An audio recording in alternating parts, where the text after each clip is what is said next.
Hello, friends. Welcome back to another episode of Theology in the Raw. I have on the show today my very good friend, ministry partner, and in many ways a mentor in my life, Clare De Graaf.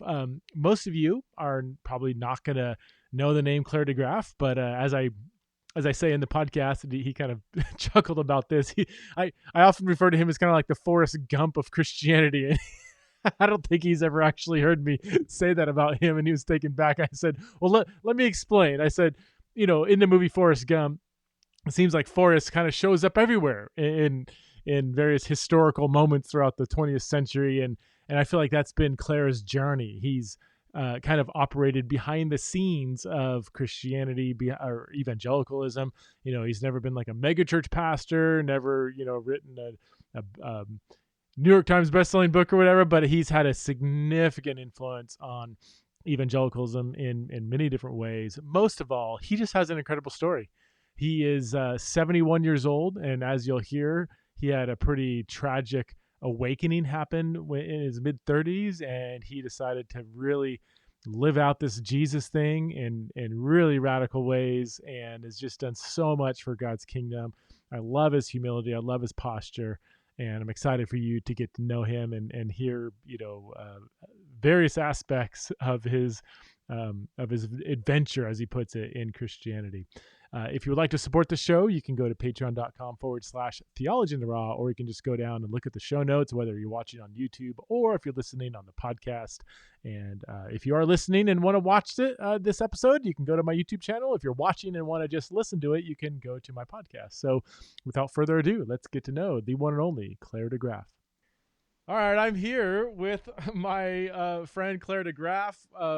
We go back, a few years now, Clare. It's been 4 or 5 years, 4 years maybe? No, probably, about 4.5 years since we connected. I'll never forget getting that email from you saying, hey, I'm working on this small group project and I'd love to get your eyes on it. And so our relationship began as an editorial relationship, but gosh, I consider you family, and I hope that I can be viewed the same way in your very large family. But why don't we go back to, I would love to go back to when you're in your mid-30s, successful.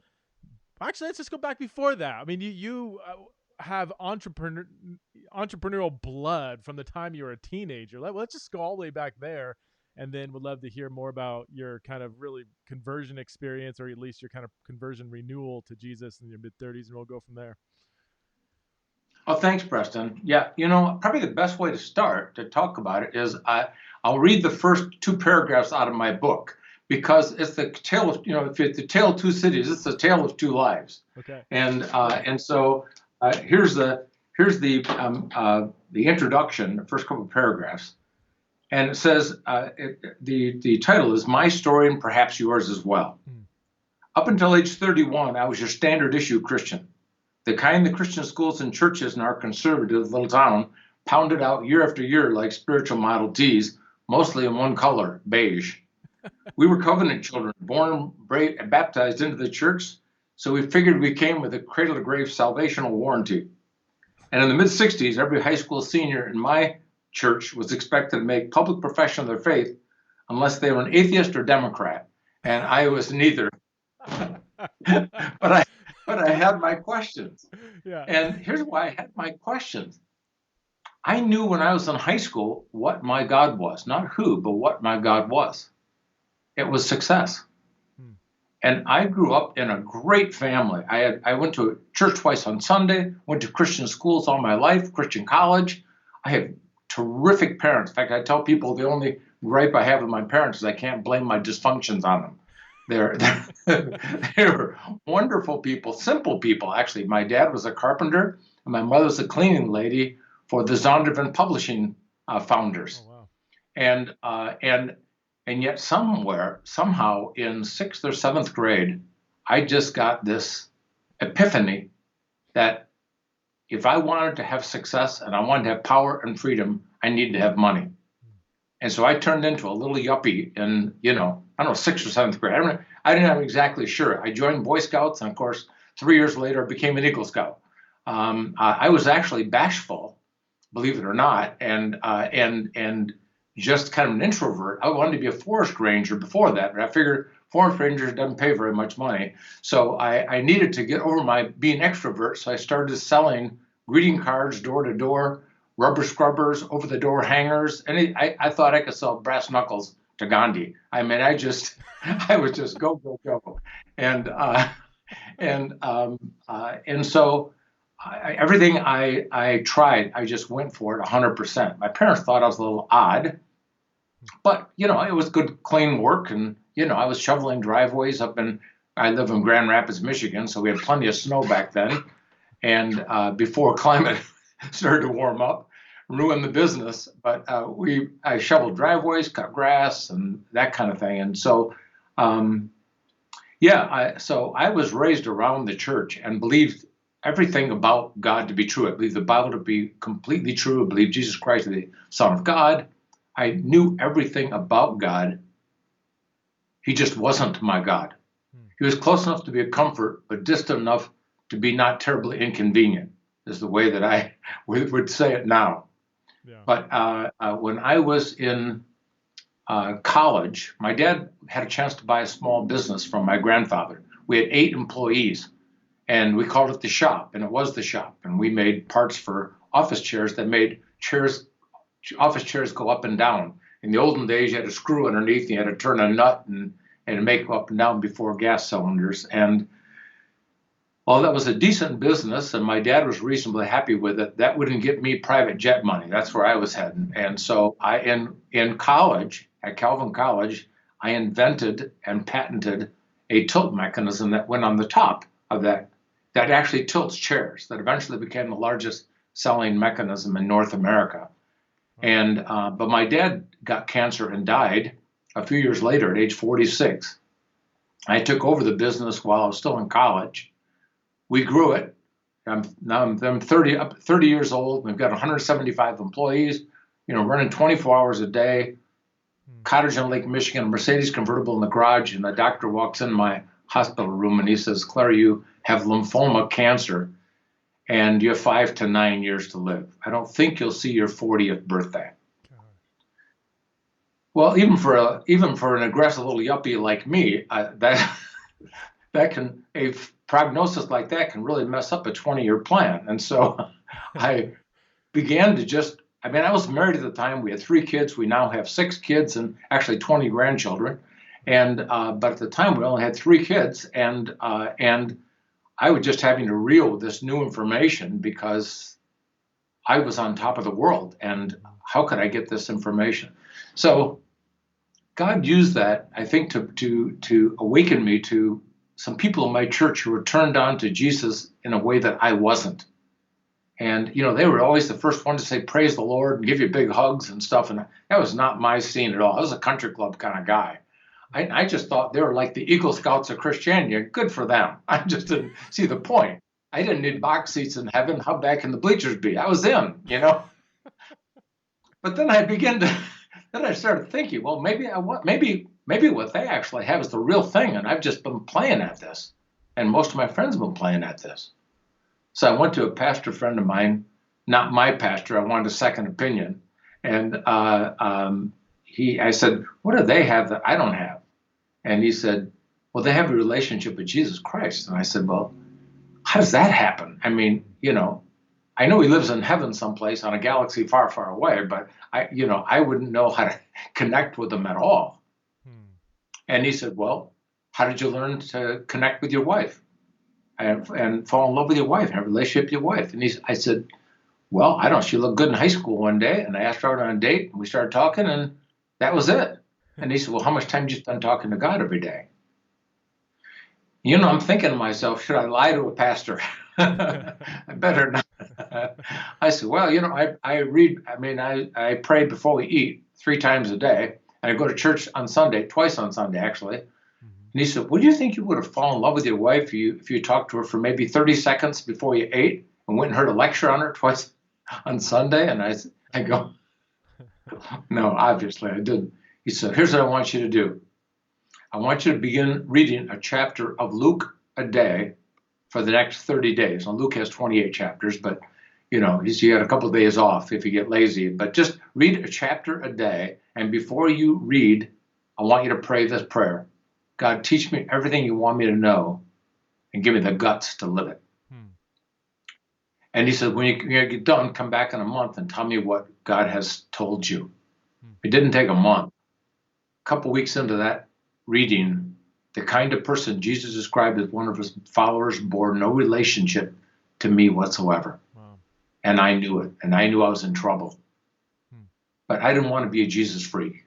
I didn't want to have to sell my Mercedes and go off and be a missionary and, or get weird and have all my friends go, what's happening to Claire? Oh, he got cancer, so he got religion for a while, but don't really wear off. It was still all about me and how I was going to be perceived and what I was going to lose. And I was literally the proverbial young ruler, just sniffing around the trap, desperately trying to find plan B, a less intrusive, less costly way to follow Jesus than actually following Jesus. And I couldn't find that. And so 6-8 months into that, I was up all night long because I knew this about God based on reading the Old Testament. When you make a vow to God, he takes it very seriously, and he warns what happens when you and giving your life to Christ is a vow. It's not just something you do because you got all hot and bothered at an evangelistic meeting some night. And I'm not discounting what happens at a Billy Graham meeting or anything else, but I have been weighing this for a long time, and if I make a vow to God, it's a vow for life that he takes seriously for life, just like marriage vows. And so basically what I would say, I pledged my allegiance to Jesus and his kingdom agenda, asked him for forgiveness, and my life changed from that point on. I didn't have any epiphany. There's no angels or, some big experience, but I had an unquenchable thirst for scripture, and I began to read scripture by the hours and study and share what I learned with other people. About 4 or 5 years into it, my management team came to me and said, you know what?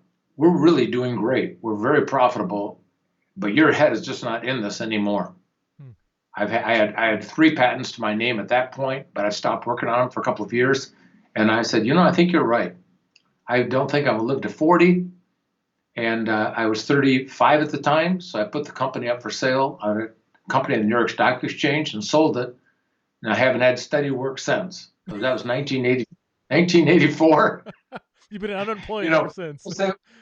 People say, well, how do you stay so busy? I say, when you work for free, I get every job I bid on. So I am plenty busy. So yeah, I've had for 37 years the economic freedom to not have a job, the theological curiosity to use my entrepreneurial skills and my spiritual skills, hopefully for the advantage of the kingdom. And I've had an amazing life. People say to me, oh my gosh, you're so nice, you do these things for God. And I said, there are people who sacrifice for Jesus. I'm just not one of them. I get up almost every morning and do what I want. And I'm still in good health. I'm 72. So the good news is I didn't die yet, but I will someday. But so that's my short story of kind of, then I just have gone from one adventure to another for the last 37 years. So why don't you talk about some of those? I mean, you started, I don't know, close to 20 or maybe 20 nonprofits, or been a part of getting those going. You've there's a lot of you could drop a lot of Christian names too. You just have been kind of, I think I referred to you as kind of like the Forrest Gump of Christianity, not the not the I'm going to take that as a compliment, even though you didn't mean it. In the movie, it just seems like he pops up at the most random places, like in DC and the president's office, and it's like you've kind of been. Most people probably haven't heard your name, or maybe they've read your book, but if they haven't read your book, they might not have heard your name. But you've been, behind the scenes of evangelicalism with some really movers and shakers, Yeah.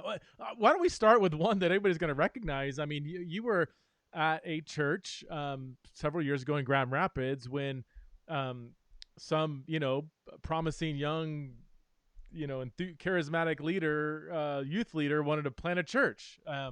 So can you tell us when little Robbie Bell came to the elders and said, "I think I want to launch my own church," and what was your involvement with that? Yeah, I was the chairman of the board, or chairman of elders of a church in Grand Rapids here, a large church, and Rob Bell was on staff, and he kind of grew up in our church. So I had done some church planting in Ukraine for about 3 years. So I went back and forth to Ukraine for like 3 or 4 weeks at a time, every couple of months, and I had an office in Kiev, and just had terrific. But that's the only church planting experience I had. And he came to me and said, "I think God wants me to start another church or start a church." So I said, "All right, I've never done it in the States here, but let's figure it out." So we we began, and he says, "Hey, and I want to start in 3 months." So I said, "Well, normally there's about a year runway." He says, "Yeah, I know, but I want to start in 3 months." I said, "Okay." So we had to, I interviewed elders, picked the elders. I wrote the Constitution for them, picked out the chairs that they're still sitting on, all of that kind of stuff. And it was a wild ride. Rob was, I admired him deeply. He's one of the best communicators I could possibly imagine. He was a faithful father. I babysat his kids. They'd come out to our cottage and hung out, and we don't have much relationship today because he lives in California. But God used Rob. I know he's very controversial in many ways, but I have no doubt that he loves God, and that God used him.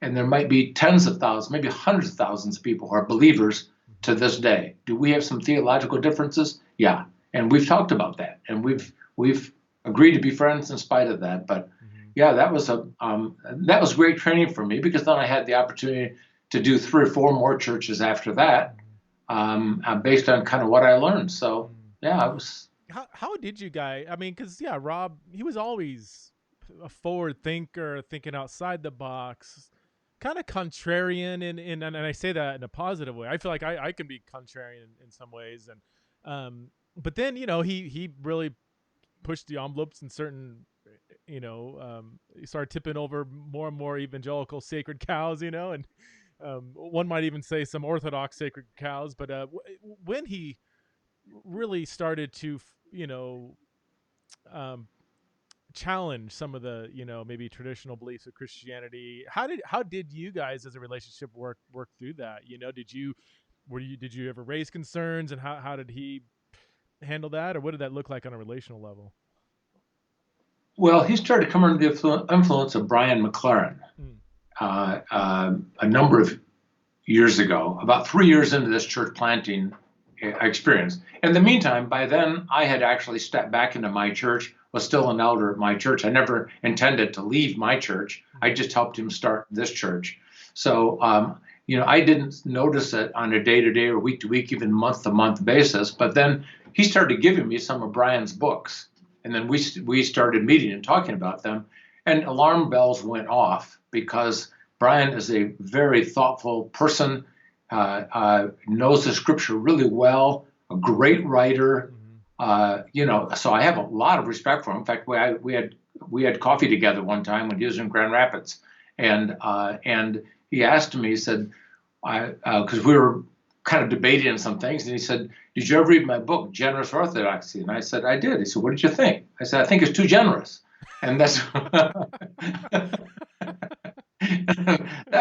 that was the problem. That was the problem, that I think that they broadened Christianity to mean so much that well, there are some areas that they actually helped me, enlighten me on, and because I do believe the tent of biblical Christianity is bigger than most of us think it is. And the reason for it is just, confirmation bias is an amazing thing, because almost all of us who have grown up in the church have grown up in denomination. We have our favorite radio programs, our favorite Christian authors, podcast, and everything else. So we have a particular worldview about the Bible and about Christianity. When we hear someone saying something different, it strikes us as either wrong or liberal. Yeah. And it might not be either. Right. But it sounds wrong to us. And so the minute someone challenges that, then, oh gosh, you got a problem with Christianity. Well, I don't have a problem with Christianity. I may have a problem with how it's been interpreted by some denominations, but I think the tent of biblical Christianity is bigger than we can imagine. And so when I started meeting with Rob, our first grandchild was born that same year. And so I remember thinking, I was sitting in this coffee shop at Starbucks in Grand Rapids, old school, new school, and no school. And Rob was saying things in a way that nobody else was. And I said, I want to begin to learn to teach my grandchildren with stories and ideas that are different than their parents taught them, different than what I grew up in, but are going to be more relevant to them so that they're still in love with Jesus and not in love with the religion. So I just met my grandsons last night for dinner, actually, 5 of them. So I bought them dinner. We talked about the Bible. But you've heard me say many times that I am a recovering religious person. So I probably would not have said that before Rob Bell. But I'm more flat out in love with Jesus than I've ever been in my life. Yeah. Wow. So I'm sorry, it's kind of a long explanation, but no, that's really helpful. And I mean, it's pretty unusual, as you know. The older you get, uh, the more you can become a little more narrow-minded, black and white, and not open to considering whether a new idea, a fresh idea, is biblical or not. Sometimes it's easy just to not even consider it. But as I've known you, I mean, you've always said, "Yeah, I'll take anything and match it up to Scripture, and if I need to change my previously held convictions, I'll do it. If not, maybe this new idea is just a new idea and isn't actually biblical." But you're willing to be open to considering that, which is, I think it's pretty rare these days. What about thank you. so after you're 35, you sold your business, and now you have the financial freedom to do whatever you want to do. And one of the things you have wanted to do is start or help start, I mean, a lot of different nonprofits. Can you talk to us about some of the ones that really stand out in your journey? Yeah, there's an Episcopal evangelist by the name of John Guest. And I'd never heard of the guy, but he was the bunch of people in Grand Rapids who wanted to bring him into town to do a series of what we called evangelistic crusades. I can't imagine we actually used that word 40 years ago, but we did. So there it is. And so I had just sold my business, so I volunteered to be chairman of it and kind of get it going. I had never seen an altar call live in my entire life. But I was just arrogant enough and just I figured out I could just figure it out. Yeah. And so, God used that to be very successful here in Grand Rapids. There was an article in Christianity Today, and so people started calling and saying, "Oh, could we have one in our city?" So John said, "Well, would you be president of the John Guest evangelistic team?" I said, "Well, I'll try that for a while, but he's lived in Pittsburgh. I said, I'm not moving to Pittsburgh. I'm not that spiritual. I said, I'm going to stay in Grand Rapids. You can live in Pittsburgh if you want." So we put a team together. We did large meetings in Cincinnati, like Riverfront Stadium, and in Cincinnati, Wow. San Antonio, Orlando, Chicago, and God really blessed us. We'd have 50, 60, 80,000 people out, and we were, people were coming to faith, and It was exciting. And then about 4 years into it, we were asked to go to Russia in 1989, before the Berlin Wall came down. In fact, about 4 months before that. And we were actually sponsored by Dynamo Kiev, which is the premier soccer team in Ukraine. And they were, oddly enough, under the auspices of the KGB. So they paid for our whole trip, believe it or not, because they could see the handwriting was on the wall with communism. Yeah. They were trying to make links to people in the West, and this was the quickest way they could do that. So that led to doing 3 weeks of meetings in Kiev and in Moscow and Gorky Park, but there were so few evangelical churches that we started a church planting ministry in Kiev, and I turned it over to somebody else about 25 years ago. That person has carried on. They've actually planted 1,342 registered churches in Ukraine. Wow. I mean, this guy is like the 800-pound gorilla of church planting. So, most of my life, I have not been the initiator of most of these things. I've just found really talented people that I sensed were led by God, that loved God, and said, how can I help come around and put the organization around and think through fundraising, organizing the board, and all of that kind of thing, just like the way you and I met. I mean, you're the brains of the outfit, and I'm just put together the board and some of the organizational stuff.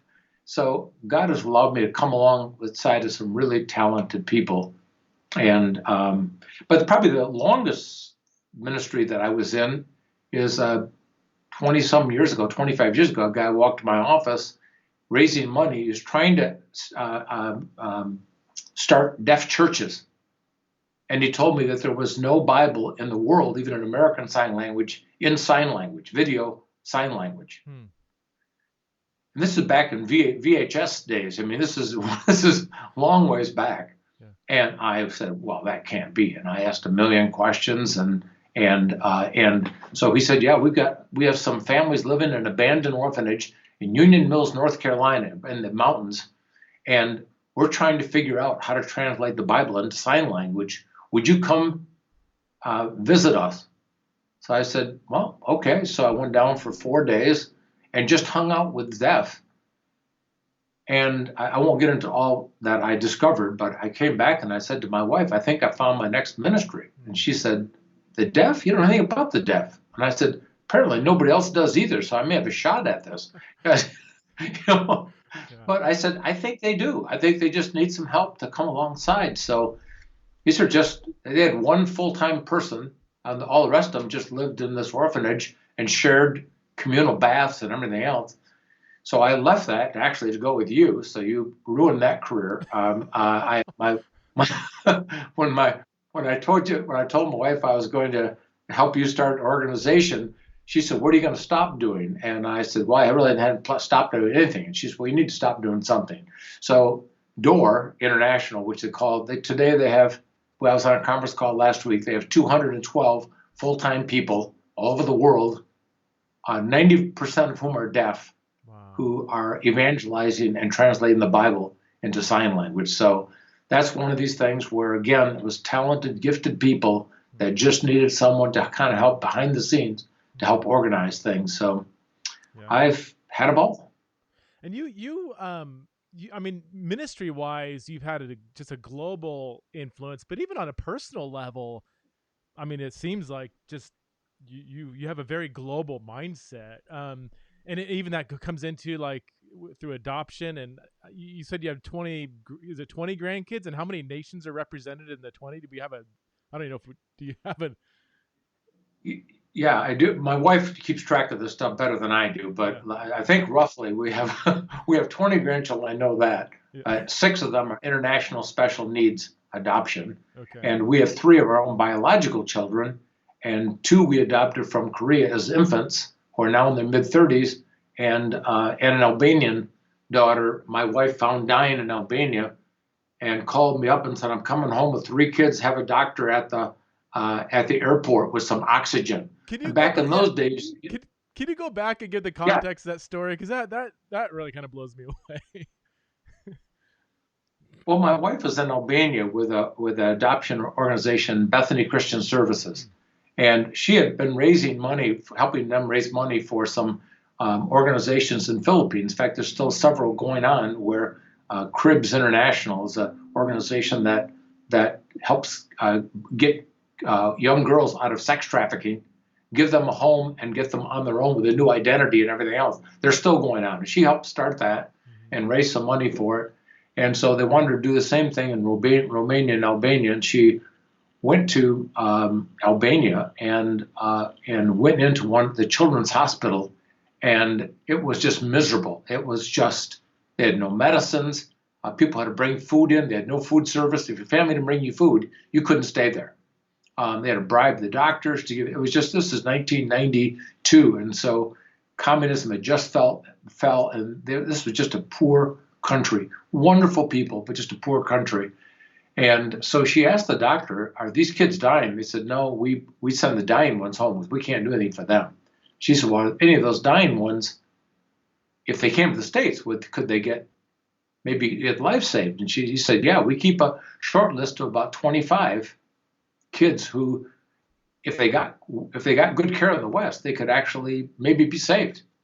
Wow. So she said, well, I think I'll take some. And he said, well, how many? He said 3. I don't know. There's a Trinity was in her mind. I forget what the story was, but it was 3.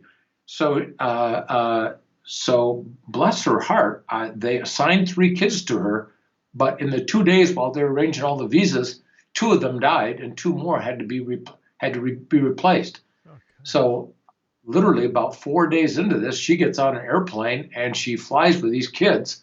None of them spoke English. They had a visa, but they had no passports because Albania was just that. But we had gotten special permission from the Albanian U.S. Embassy in Albania. They stopped her in Amsterdam and said, you can't fly because one of these girls are going to die. So they pulled her off the plane, literally, and checked her into a hotel and brought a nurse, KLM did at the time, brought a nurse over, gave them an IV, got her good enough to bring her to the States. And we met her at the airport. All 3 of the kids had operations. All 3 were saved. But Mervetta, the one who we took to live with us for the next 9 years, still has parents in Albania. They're Muslim. She gave a Muslim background. She was 15 years old and came to faith watching the Jesus film in Albanian. And we sent her to college at Cornerstone College here in Grand Rapids. Then she became a missionary in Kosovo among gypsies for 5 years. Wow. And finally married a Norwegian and lives in Norway now and adopted 2 kids from Colombia. Golly. So, wow. So like I tell you, we've had the great life. This is, there are people who actually sacrifice for Jesus. We're just not one of them. It's just an adventure.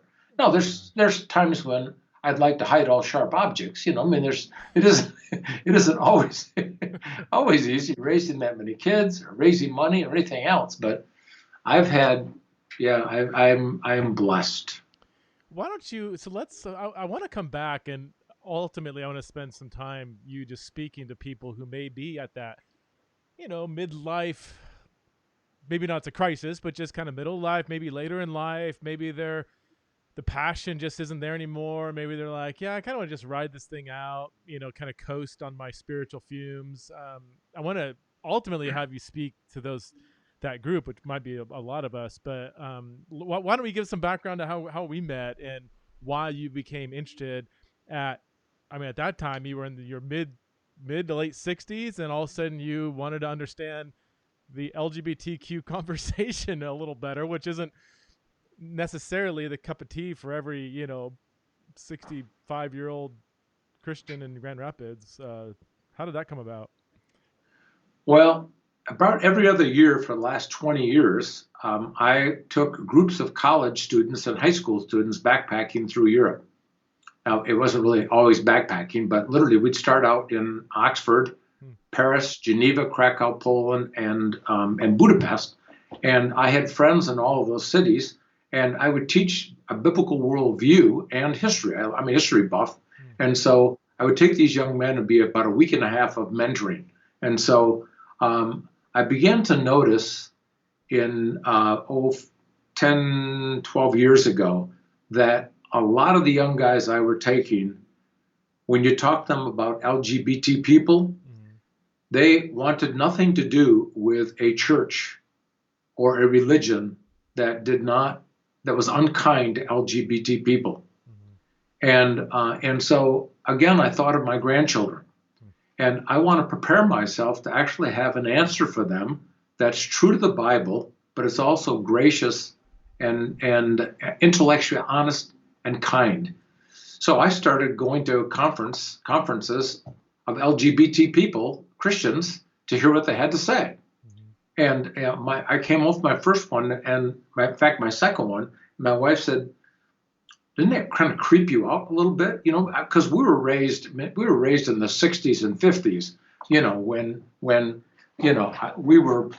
we just thought being gay was the worst thing that could ever happen to you, so I am not, you and I have talked about the fact that I was a redneck evangelical, but thought to myself, is there a way to be true to the Bible, but to be more gracious and kind? And so I just then started asking people at those conferences who self-identified as being gay or having families as gay, could I have a cup of coffee with you? Could I have dinner with you? Could I talk with you? Help me understand your experience. Just the kind of thing you did, Preston. You and I had not met at that time, but I just started hanging out with LGBT people. I said, I don't want to argue theology with you. I just want to understand you. I want to understand how scared you were. Well, how you were scared with people like me. And because I want to see once how close I can come to you without violating what I actually believe the Bible teaches. And so that led to me getting with Lori Krieg, who you've had on podcast, you've had many, many times. I was her youth group leader, actually, at a church, and she has a same-sex attraction, really whip smart, Oxford, went to Oxford, I mean, just super smart, and married to a guy named Matt, has a mixed orientation marriage. And I said to her, I would like to write a 6 to 8 week guide for churches to educate people. And my tentative title is Leading Your Church to be as gay friendly as the Bible teaches. And I ran even that title up the flagpole at my church. And I've got terrific elders in great church. They go, well, why in the world we want to be gay friendly to people? That's a provocative title, man. Says, Lord, forgive them, for they know not what they say. But so I just realized that most people, older leaders of churches in particular, and pastors, were raised like I was on stories of Sodom and Gomorrah, and just awful things that made us predisposed to want nothing to do with LGBT people. But I came to the conclusion that Jesus wants everything to do with LGBT people and other sinners like me. And my sin just looks more sophisticated and spiritual, than LGBT. So that's how we got involved in it. So when I got done, or Lori and I got done writing it, I said, I don't know that we actually have the theology straight, but we've quoted from this guy, Preston Sprinkle, a bunch of times. So I'm going to call him and see once if he's willing to edit this. I'll be happy to pay him to do it. And it was during the summer, so you didn't have much going. You were teaching at Eternity Bible College at the time. So you took the bait and you edited it for me and taught me an awful lot. And literally we were doing the edits the last day, and you said, I just lost my job. They just decided to shut this campus down. And I said, what are you going to do? And you said, well, I don't know. There's not much use for a theologian in Boise, Idaho. Boise, Idaho. My family's here and everything. And I remember calling you the next day or two and said, don't take another job yet. Come to Grand Rapids and let's pray about us partnering with something. Because I've been on the internet. I've listened to you speak. You're a way better speaker than I am. You're obviously a way better writer than I am. You are a PhD in New Testament, so you have gravitas with pastors. You're young, cool, and hip, and I'll never be again. You should be the face of this ministry. I'll help you put things together. And so you came to Grand Rapids, graciously trusted me to do that, and we spent a week together, and within a few weeks, we decided to start the center, which is really your baby. You thought through almost all the facets of it, and I've been delighted just to come alongside of you and be your Barnabas. Well, let me set the record straight a little bit for people listening. I mean, this ministry wouldn't have gone anywhere without you. I mean, there's no way. I mean, you have operated largely behind the scenes, but it's like I'm more like the drywall of the house, and you built the entire structure. So people don't see the studs of a house, but you have been that stud. I didn't plan it that way. That was a good line, wasn't it? You're the stud.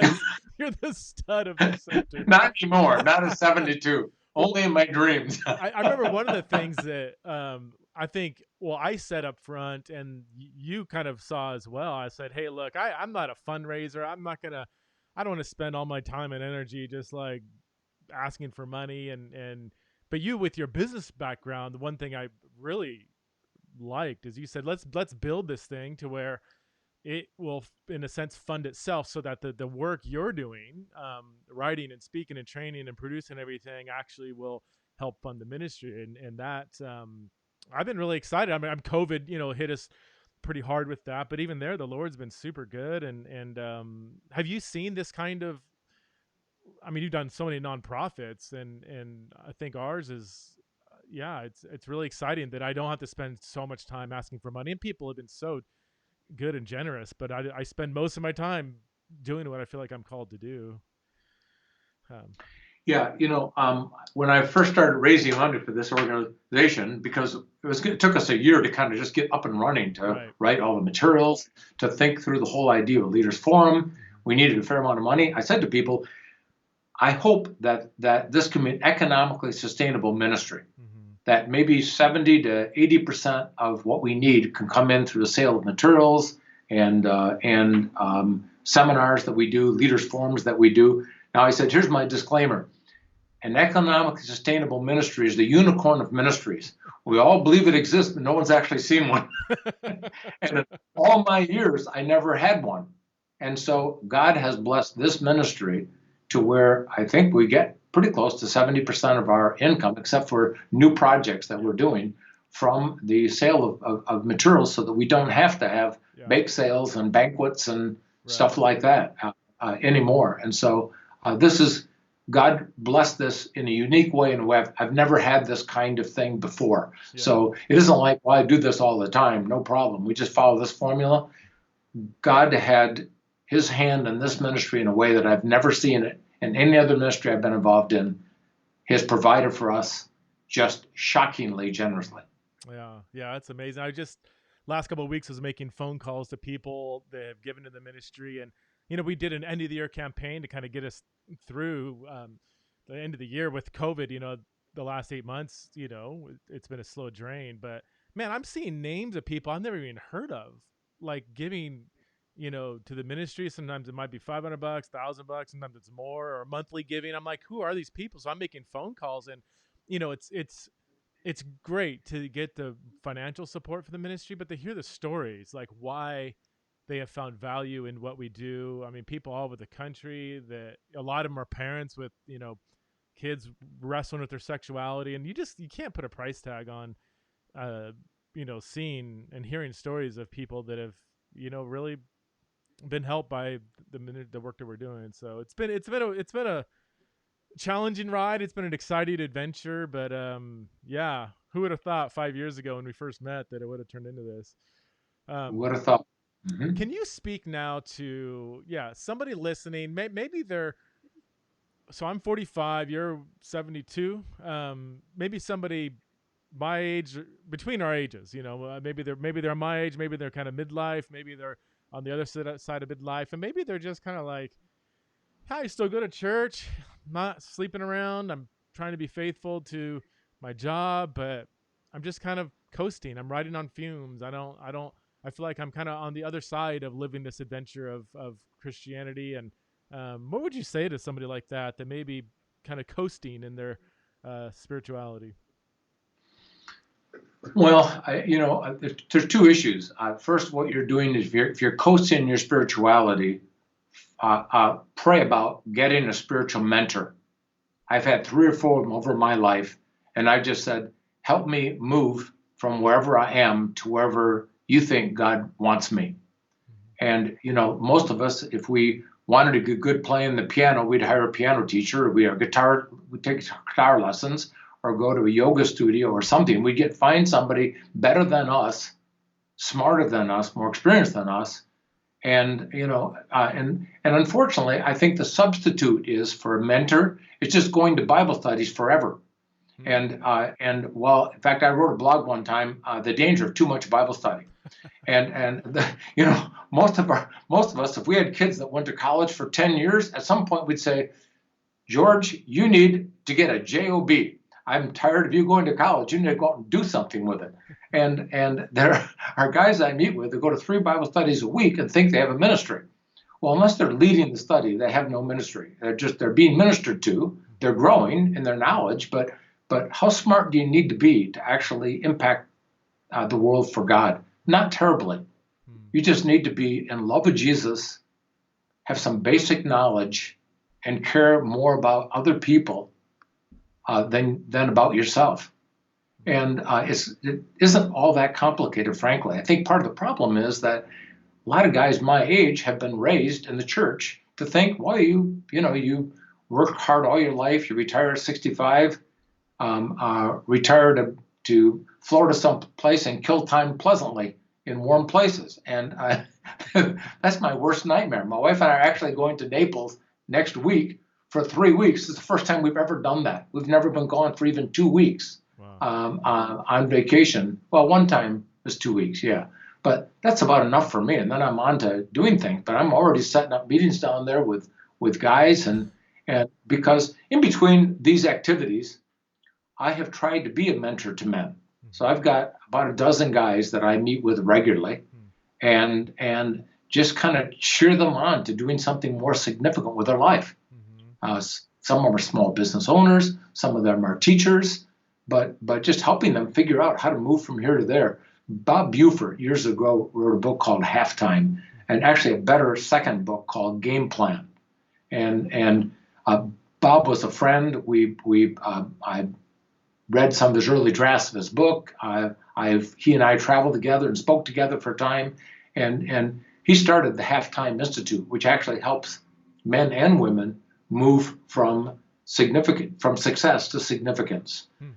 Because he saw how difficult that is, because it's so tempting to do what everybody else does and, go down to Orlando and play in the men's golf league at First Baptist Church. And nothing wrong with First Baptist. I've been there. So I don't need any cards and letters. But God did not create us for that. So I think part of it is begin to do something. Nike has it right. Just do something. Pray about something. I have done dozens of things that I started working on that eventually I saw that wasn't my gift. It just wasn't working. I wasn't excited about it. I wasn't passionate about it for something. So don't be afraid to make some mistakes. I've completely forgot about this, but this is woven into everything you're saying. Your book, The 10-Second Rule. What is your book about, and how just maybe give us the elevator pitch on the message, because that very much is woven into everything you're saying about kind of just responding, not overthinking things, and responding to the Spirit that is typically prodding us to do things a lot, and oftentimes we just kind of wait too long and let the feeling pass and then move on to more comfort. But yeah, what led you to write this book, and what's the gist of it? Well, the book is called The 10-Second Rule, and it's not my idea. I actually learned it from a pastor in China who came speaking, and I had been wrestling with the definition for what a follower of Jesus was. And I've been asking a lot of people for a nice pithy little, a sentence or two that I could tell people what a follower of Jesus was. And he said, well, so I asked him, how would you define a follower of Jesus? And he said, I don't know how to define it, but I know how you can become one and stay one the rest of your life. I said, okay, give it to me. Obey the 10-second rule. Well, nobody can let that go. I mean, you got to ask, what's the 10-second rule? Just do the next thing you're reasonably certain Jesus wants you to do, and do it quickly before you change your mind. And so hence the 10 seconds. And so I began thinking about that. This is now 15 years ago. And as I thought about it more and more, I just figured, why don't I respond more faithfully when I have this impulse to do something? And so I'll just give a simple example all of us can understand. You're driving down the road, you see a car broken down the side of the road. For most of us, we have this impulse, maybe I ought to stop and see what the problem is. The minute you have this voice or this idea in your head, God's never spoken to me audibly. So when I talk about voice, I'm talking about an impression that I think sounds like it comes from one of the members of the Trinity. But maybe I ought to stop and help them out. And the minute that happens, there's another voice that comes in your head. They probably have a cell phone. They probably called already. They probably have insurance. And you have this little dueling voices in your head. By the time you are past them, you look in the rearview mirror and they're gone. You're on to other things. And I thought to myself, the problem is in those kinds of situations, when I say no to these impressions more often than I say yes, I'm actually training myself to be disobedient. Wow. And because I just know intuitively, obedience is going to cost me something: time, money, embarrassment, inconvenience, something. And if I say no to that impression to do the next thing I'm reasonably certain Jesus wants me to do, I can save myself all of that trouble. And so just like water flows to the lowest level, obedience does the same thing. And I was actually training myself to be disobedient. So I thought, well, you know what? The rule might be an actual way to train myself to be more obedient. Here I am in church singing these songs. I surrender all, hands in the air, singing with gusto, knowing full well that there isn't a single person in this church, including me, that plans to surrender all. And I'm thinking, God must just puke at this. I remember sitting in church one morning thinking that. But I thought the 10-second rule is a way to learn to surrender more. And so I didn't intend to write a book. In fact, I said to everybody, the last thing the world needs is another Christian book. And I'd never write a book. But a friend of mine said to me, you've been teaching this 10-second rule thing, but I've get all kinds of questions. Would you? It was just a paragraph that I sent out to people on fax machine, believe it or not. And so I said, remember those? Yeah. So I started writing what I thought was going to be like half a dozen pages, maybe a dozen pages, with some explanation about how the rule works and some samples and stuff like that. And I came up from my office in the basement and said to my wife, I think God wants me to write a book. And she said, well, you said you'd never write a book. And I said, yeah, but it's on obedience. Think of the irony of that. If I refuse to write a book on obedience, when I have to see Jesus someday. So anyway, so that's how I became an author. And I've only written one book, and I don't know if I have another one in me, but so the 10-second rule, just do the next thing you're reasonably certain Jesus wants you to do, and do it quickly before you change your mind. Now, here's my disclaimer to what you said when you introduced me. Yeah. Don't ever use the 10-second rule to decide who you're going to marry, what investments to take, to make, what ministry to do, because that's not an impulsive thing. You need godly counsel, read scripture, prayer, fasting, all those kinds of things. But I will say this. If you learn, Jesus said, if you're faithful in little things, I'll give you much. That's the quick paraphrase. Yeah.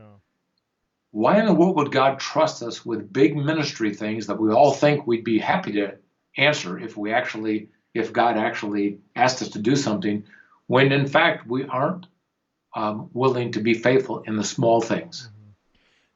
So yeah, and the book sold. I mean, you originally self-published it, but it sold like people just kept buying it. That a publisher picked it up, and it did really seem to really resonate with a lot of people. Is that right? Yeah, it's interesting that we think of the Christian publishing business. It's first and foremost a business. I think they're wonderful people. I had great editors. It was great, but yeah, I self-published it because I couldn't find a publisher at all.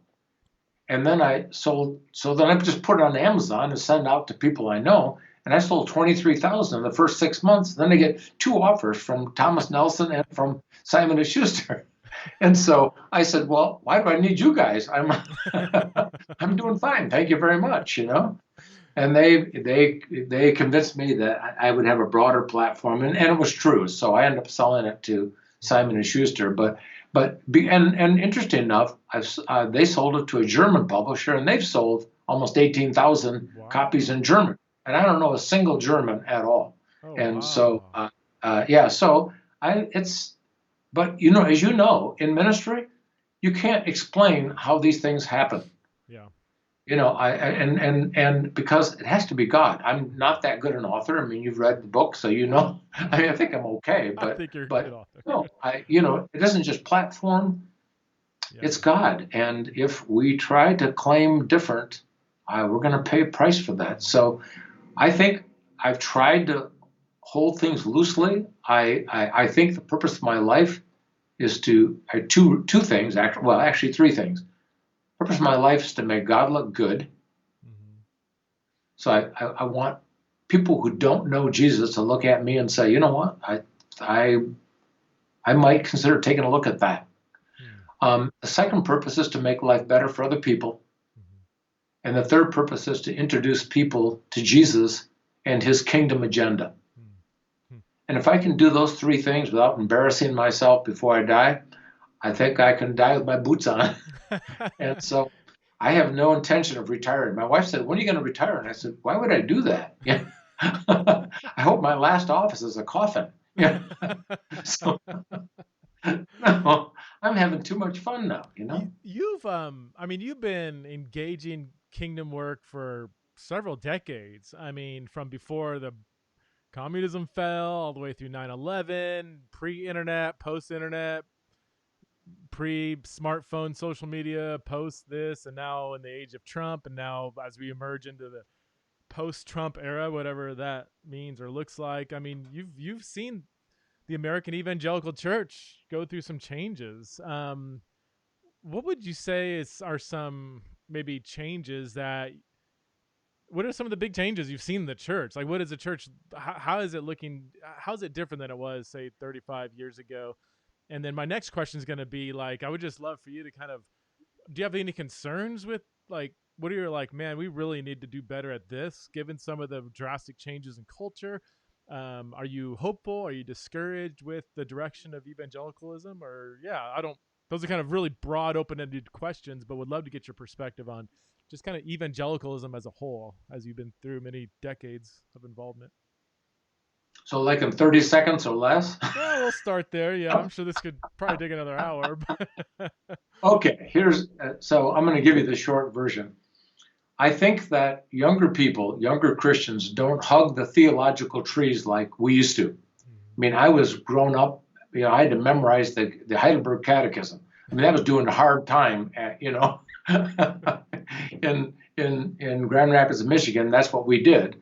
And even though I can't say that it actually shaped my life, I knew what a biblical worldview was, or at least a covenantal worldview, and I was schooled in that. And so today, kids just not only don't know that, they generally speaking don't care.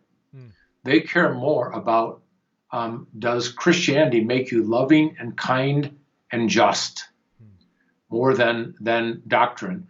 And to some extent, they're not that far off. I think if Jesus had a choice between us being doctrinally correct or kind and loving, I think he would choose kind and loving. Now people say, well, you can still have both. Yes, you can.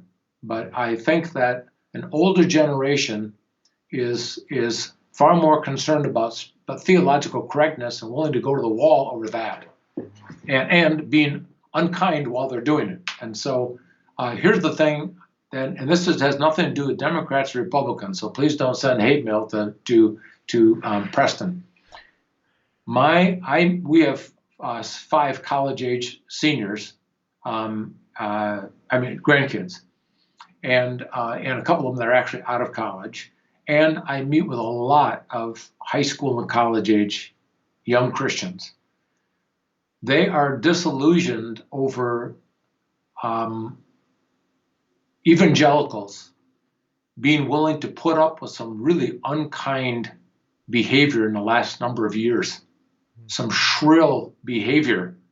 And it's confusing to them. They just don't really know what I don't want to be a part of that. Just like they said they don't want to be part of any church that was unkind to LGBT people. Yeah. They don't want to be part of any church that's unkind to anyone. And so I think part of the problem evangelicalism, in a broad term, has in the United States, we've got a really bad image, particularly with younger people. And I think the church is going to pay a price for years to come. And I don't really know how you get away from that, because it's gotten to the point where if you don't have conservative views on everything, almost everything, to abandon those is to abandon the faith. And in some ways, politics and evangelicalism has gotten tied up, at least in the minds of many people, that I'm not sure it's going to be easy to extricate. Yeah. And I'm trying to be as delicate as I possibly can, but my grandkids go, gee, I still love Jesus, and I love Jesus, but I don't know if I want to be a part of the church. That's just, these people have gone off the rails. Mm-hmm. Some of the people in the church have gone off the rails, and it's the loudest and most shrill that are the most obvious. And they read Facebook and everything else, and they go, boy, these people are just goofy. I don't want to be that way. I have no credibility with my friends. I couldn't evangelize people to be Christians at gunpoint at this point. With it. So I don't know if you're experiencing the same thing. You and I have talked about some of these kinds of things, but this is a generational problem. And frankly, the only way I can see, humanly speaking, to solve it is my generation needs to man up and say, we went off the rails for a few years. We need to get back to being loving and kind to each other. We don't have to agree. I don't think we're going to find unity. Biden's calling everyone for unity. I don't think it's ever going to happen because the things that are important to Christians are not important to every American and every, so I don't think we're going to have unity, but can we be civil to each other? Can we be compassionate? Can we be kind to one another, even if we disagree? Right. I think that's achievable. Yeah. No. Yeah. And I don't mind talking politics, Claire. I talk freely about, I'm very just nonpartisan, independent. I look on from I often say I'm an exile living in Babylon, and I find Babylonian politics to be disturbing and entertaining at the same time, and never more so than the last couple of years. From my vantage point, and I haven't really paid too close attention to politics until the last couple of years. I mean, just off and on, but it seems extra polarized right now. Is that because I'm just haven't been following it for the last 30 plus years, or would you say in your experience that we're at an all-time high of kind of political polarization that is also kind of taken over the church? Are we in a unique time, or? Yeah, of course, every generation thinks, this generation is going to pot. But I actually think in the last year, particularly with COVID, you get the maskers and you get the vaxxers and we're just split in so many ways that have nothing to do with Christians, actually, but just ugly and unkind. And I think social media has allowed people to be ugly and opinionated in public, where they used to be able to do it privately and not contaminate everybody else. And so I think, here's my advice to older Christians. I mean, when I say older Christians, anyone who's got kids, you are going to have to take a breath, and you're going to have to think through, how can I win my kids back to, not to the church, and not just but win them back to considering Christianity as the most important thing that should govern their lives. Because whether you realize, if you're a grandparent, your grandkids are slowly backing away from the church, and in doing so, they may be also slowly backing away from Jesus. And just like I had to spend time at LGBT conferences and everything else, this is not where I wanted to necessarily be. I just knew there was something wrong. I knew that I probably didn't have it right. I needed to learn to articulate a biblical worldview with kindness and compassion to my grandchildren. So I actually did it for my grandchildren. I didn't do it because I was flat out in love with LGBT people. I did it because I wanted to have a voice with my grandchildren. I wanted to actually be an influencer for them. Because if you just sit back and cross your arms and just hope they come to their senses someday, they won't. Yeah. They may not. I mean, the Holy Spirit can do anything, to be sure, but you need to learn whatever you need to do to undo some of the damage that's been done by high-profile political and religious people who have not been very kind. Yeah, that's a good word to end on. We're just crossed the hour mark, so I know you got a lot of. Well, you're unemployed, so maybe you've got an open-ended day, but I'm sure you've got. Yeah, Sudoku. Yeah, rest of the day it's just nothing but Sudoku. Well, thanks so much for coming on, Claire. This is a long overdue. We talk so often that I'm like, man, I forget that you haven't actually spoken to my podcast audience. So thank you so much for giving us your time and Many blessings in your ongoing work, ministry, and the adventure of Christianity that you continue to pursue. Well, I got one more thing to say. Sure. It's to your audience. Okay. And by the way, I work for free, so I don't get paid to do this. But Preston and Chris are the real thing. I have never seen a husband and wife team that work like they do. And Preston and I don't always agree on things. There's times that, I'm not going to take this man's call. We don't, but we love each other. We respect each other. And what you see and hear on these podcasts is exactly how he lives his life. And I am honored to be part of this organization and to be your friend. Thank you, Clare. That means a lot. I really appreciate that. Yeah. Okay. Right. And I'm Clare De Graaf, and I approve this message. Clare De Graaf, you have a website, right? That you blog still? And yeah, ClareDeGraaf.com.